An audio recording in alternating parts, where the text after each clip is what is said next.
Porque se você pensa na dinâmica de uma eleição, vamos imaginar que nós tenhamos 2 candidatos, num segundo turno já, onde só tem 2 alternativas. Geralmente no Brasil você tem que escolher entre uma alternativa menos pior e uma horrível. Né? É quase como uma escolha. O que você prefere? Câncer de fígado ou pâncreas? Ah, mas eu não quero ter câncer. Não, você tem que escolher. É um dos 2. Fígado ou pâncreas? Aí você pensa, pô, o pâncreas é mortal. Fígado dá pra cortar uma parte e ele cresce de novo, né? Eu prefiro o fígado. Vamos de fígado. É geralmente o que acontece aqui no Brasil. Então, o que eu vou citar aqui não é a dinâmica de uma eleição, ó, mas veja assim, você tem 2 candidatos, aí tem um candidato A e o B. Aí o A fala, cara, eu vou te dar mais saúde, eu vou te dar mais educação, vou te dar mais segurança, vou aumentar a previdência do aposentado e vou isentar todo mundo aqui de imposto de renda. Aí alguém pergunta, quem vai pagar essa conta? Os mais ricos. Óbvio. Esse é o candidato A. Aí você tem o candidato B, que fala, cara, eu não consigo te dar mais segurança, mais educação, mais saúde, mais previdência pública, se eu não aumentar a conta pra você, eu vou ter que aumentar imposto. Ou eu posso diminuir imposto, mas eu vou ter que tirar um pouco de tudo isso aqui que a gente tá vendo. Vai ter que ter menos segurança, menos educação pública, menos saúde. Qual desses candidatos ganha a eleição? O A, com certeza. O A, cara. Pô, na última eleição, quem era o A, quem era o B? Não tinha o B. Você escolhe entre o A e uma versão desidratada do A, entendeu? É o que acontece. Mas o B é aquele cara que pega 1% dos votos e não vai para o segundo turno. Isso é isso que acontece. Então, como você escolheu esse cara que prometeu um monte de coisa gratuita, ele, para cumprir minimamente, vai ter que fazer o quê? Vai ter que tributar mais gente, vai ter que emitir mais dívida, vai ter que emitir mais moeda. Sim. Então esse ciclo ele vai acontecer. Não adianta pensar que vai surgir um ungido, um salvador da pátria. Não vai ter Bolsonaro para mudar esse ciclo. Ele pode ser um breve intervalinho naquilo. Não vai ter Pablo Marçal, Tarcísio. É muito complicado mudar essa dinâmica no longo prazo. E aí o que eu vejo hoje, assim, eu acho que mais do que nunca, talvez pela força das redes sociais, é que tudo isso vem, assim, marinado numa ideologia rasa, né, de um lado ou de outro lado. Então, às vezes você pergunta pro cara assim, né, que o cara é super Bolsonaro, você fala um negócio pro cara, pô, você tá achando legal o que ele fez? O cara fala, porra, animal, o cara não sabe nada. Aí você vai falar pro cara que também é petista, que é Lula, pô, cara, você tá achando que ele tá fazendo um negócio foda? Porra, animal, mas o cara também não sabe nada, entendeu? E ele tá muito mais preso à ideologia do que realmente a política da coisa. Você sabe uma coisa, uma ignorância que eu vejo muito grande? A gente começou a fazer Primocast Agro, a gente começou a entender mais esse mundo. O agro, ele leva meio que o PIB nas costas, meio que 60% do PIB ali tá um pouco nas costas do agro, se você pegar um pouco da indústria do agro, mais o agro. Só que você vê um monte de manifestação das pessoas que falam assim, o agro tem que acabar.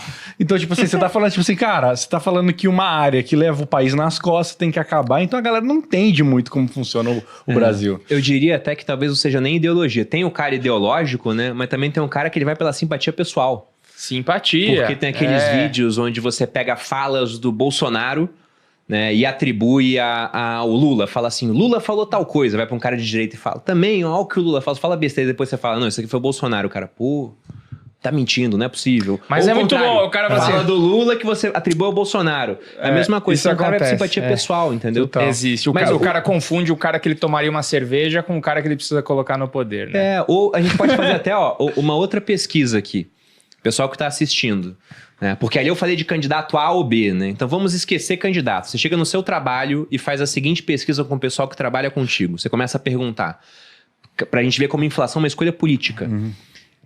Vai lá e reúne o pessoal e pergunta, vocês querem mais saúde pública ou menos? O cara fala, não, eu quero mais. Geralmente essa é a resposta, tá?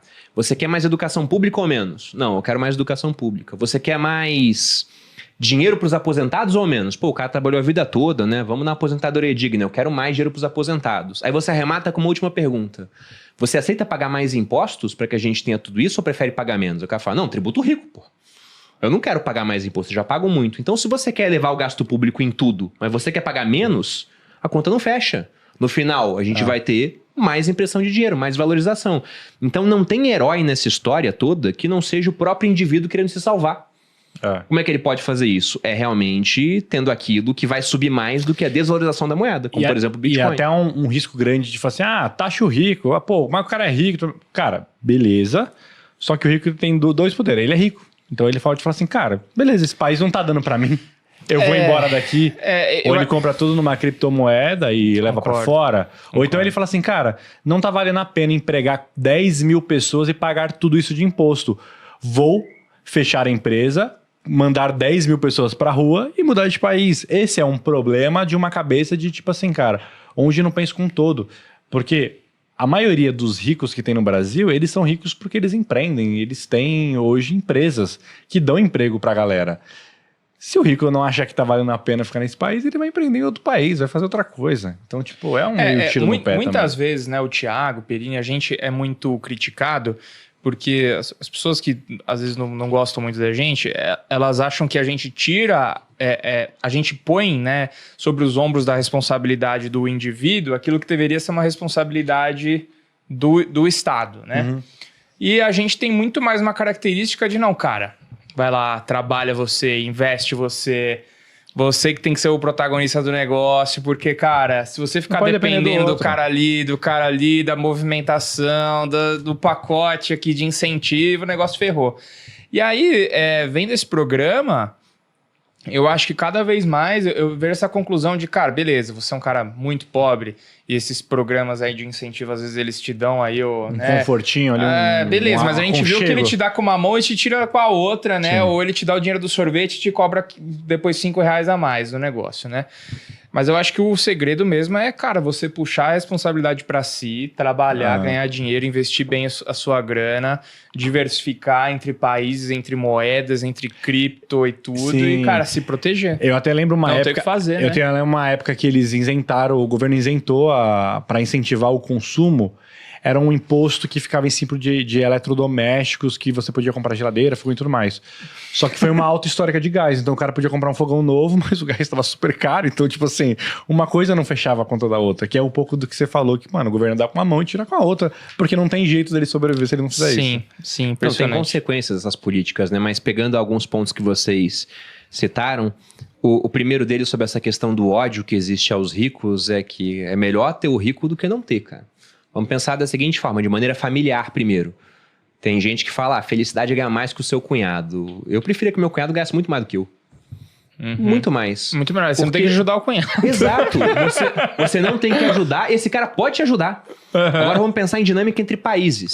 Eu queria ser mais pobre da minha família. Cara.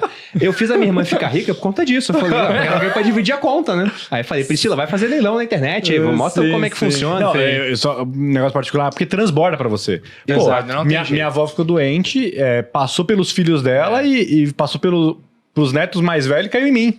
Eu que tive que pagar as contas da minha avó. Então, tipo assim, quando você... E que bom que você tinha, Que bom que eu tinha, porque senão ninguém ia conseguir dar conta disso. Mas transborda muito quando não tem riqueza na família. Vamos pegar até exemplo de países, cara.